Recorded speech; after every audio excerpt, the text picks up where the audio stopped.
things, from when we talked before this, some of the things you provided were things like, you decided to include a hard drive in every PS4. So why was that a point of debate? It's a point of debate because it's about $1 billion. Right. Okay. So who didn't want to sign the check for $1 billion? So, a pattern is going to emerge here. Hard drives are expensive, and it's not like you can put half a hard drive in a console. And so the alternative is flash, but you can't put very much flash memory in it. And so we were going through the pluses and the minuses, many minuses of not having a hard drive. I must have had 30 conversations on that issue alone with the developers, looking for some alternative, looking for some way to preserve everything that the players wanted, while still getting the hardware out cheaper. And sort of was just coming to the conclusion we needed a hard drive and to spend $1 billion as Andy was coming in the door. Okay. Yeah, thanks. And the reason it's such a large decision is because you were making a commitment not just to the initial launch of the platform, but that's it. You're in for the life cycle, and that has massive implications for how it's going to shape the business model over a long period of years. But on a couple of these things, I think what was great was that Mark advocated in a very succinct, neutral way for what this was going to mean for developers and, by extension, the user experience.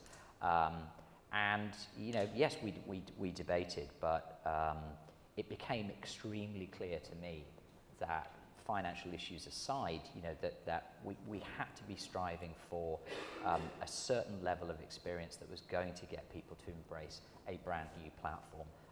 If we were going to fulfill our own goals as a company, but if the industry as a whole was going to move on, we were starting to get a lot of the sort of naysaying in the sense of what's the role of a console, is there a role for a console? And those two things came together to say that experiences, this key thing of transformative experiences, and that is the lifeblood of what we do in console gaming. And the hard disk, I think, was just absolutely part and parcel of delivering that. Yeah. I mean, for the hard drive, we could have a debate like, does every player need downloadable content? Not every player does. Does every player need to play, though, on the other side, say, Watch Dogs the way it was intended? And there, if you want to save money, unfortunately, the answer is yes. I mean, Watch Dogs is a title that needed 15 gigabytes cached on very fast media like a hard drive, or it wasn't going to play at the level the creators wanted it to be. So really, we couldn't go out there and say, yes, hard drive works for some people, but not any. I mean, it was embedded on such a basic level in what the developers were thinking of making. Sure. That ultimately we had to make that decision. I think you had a sleepless night over that one. Definitely. Okay, so that's first billion that you got out of here. What about the increasing the memory size on the PS4, which is another thing? When you announced it, it was, gamers loved it, developers loved it, but it was doubling from 4 gig to 8 gig, from what people knew at first? The truth is, in the early days, we were saying, do we need 2 or do we need 4? Right. And I walked that around to the developers, and they said, you need 4. And so we put it at 4. But then, yeah, definitely we were getting a lot of feedback that we needed to be larger. I mean, some of that was competitive, as wanting to make sure that the experiences were just as rich on our platform as on competing platforms. But some of that was also wanting ease of game creation. Is we don't want the game creators worrying about how to shove their memory into shove their data into a small amount of memory. We want them thinking about the experiences. Unfortunately, it's very expensive. We made the commitment to go with GDDR5, which is more expensive than basic DRAM to begin with. So it was going to be very expensive to go from 4 to 8. More discussions? Any more sleepless nights? Yeah, I think really? You've got another one for me? And now this? I think also, we were balancing priorities at this point, and a lot of the philosophy that underpinned PlayStation 4 did, very frankly, come out of our experiences on PlayStation 3, and sometimes these priorities were almost in conflict with each other, and I think this was a good example of that.